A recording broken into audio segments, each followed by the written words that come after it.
Si vous souffrez de crise d'angoisse, ce sont des moments qui sont particulièrement compliqués, douloureux, pénibles. Vous n'êtes pas seul et il y a beaucoup de choses qui peuvent être faites pour que les choses aillent mieux. Une crise d'angoisse aiguë, aussi appelée attaque de panique dans le jargon médical, correspond en fait à un état d'anxiété massif, intense, qui est brutal, limité dans le temps. La peur est une émotion tout à fait normale, mais ce signal d'alarme peut se dérégler et dans ce cas-là, provoquer des peurs extrêmement intenses alors qu'il n'y a pas de danger à éviter. L'attaque de panique en elle-même n'est pas une maladie psychiatrique, elle peut arriver à tout le monde. Ça peut devenir une maladie à partir du moment où les attaques de panique se reproduisent et que vous avez entre les crises l'anticipation des crises, c'est-à-dire la peur d'avoir peur. Et donc, qui va entraîner des conduites d'évitement. Par exemple, je ne vais pas prendre ma voiture parce que je risquerais de faire une attaque de panique et peut-être provoquer un accident. C'est tellement puissant que la peur, elle prend toute la place, elle se manifeste au niveau psychique et au niveau du corps. Quand on accélère la respiration, en fait, ça va générer une accumulation de dioxyde de carbone. Ça donne des maux de tête, on ressent le cœur qui bat très très fort avec des palpitations. On a tendance à hyperventiler. Et l'hyperventilation provoque aussi une sensation de mort imminente. C'est extrêmement désagréable. Vous avez également des pensées catastrophistes, la peur de mourir, la peur de s'évanouir, la peur de perdre le contrôle. Et ça peut aller jusqu'à ce qu'on appelle la dépersonnalisation, déréalisation, c'est-à-dire l'impression que son corps on n'est plus soi et que le monde autour de soi ne l'est plus. Comme si on n'avait plus la main sur notre corps et sur nos pensées. Les événements traumatiques peuvent être un déclencheur, mais vous avez d'autres causes d'attaque de panique, la prise de médicaments, la prise de drogue, alcool, cannabis ou le sevrage aussi de certains produits. Vous avez d'autres maladies physiques, par exemple l'hypoglycémie, crise d'asthme aussi. Ça monte très vite, très fort. Ça prend quelques secondes, quelques minutes.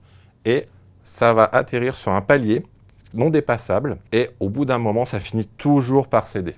En moyenne, 20-30 minutes. Mais quoi qu'il arrive, une crise d'angoisse ne passe pas un certain seuil et finit toujours par céder. D'où l'importance, quand ça arrive, de savoir, attention, la sensation très désagréable, elle va passer. Une des techniques pour pouvoir faire face aux crises d'angoisse, c'est s'entraîner aux techniques qui permettent de les gérer, surtout hors période de crise. C'est-à-dire de pouvoir caler la respiration, qu'elle soit la plus lente possible et que l'expiration soit 2 fois plus longue que l'inspiration. Et ça fait un effet physiologique de diminution des symptômes physiques et de diminution de la fréquence cardiaque et de la tension. Il y a des médicaments qu'on appelle des anxiolytiques ou des tranquillisants. Attention toutefois, prescription médicale et ponctuelle. Face à quelqu'un qui présente une crise d'angoisse, plusieurs choses à faire. Essayez d'avoir une voix calme, rassurante et d'être posé. Il y a des choses à pas dire. Toutes les phrases qui vont minimiser, banaliser, culpabiliser. C'est pas une honte de présenter des attaques de panique et c'est quelque chose qu'on peut surmonter et qu'on peut gérer. Alors ça peut paraître aussi trivial, c'est pas du tout ce qu'on sent, mais on n'en meurt pas. On finit par en récupérer. C'est très courant. Ça concerne une personne sur 20 au cours de sa vie, c'est beaucoup. Ça touche surtout les femmes, 2 fois plus les femmes que les hommes.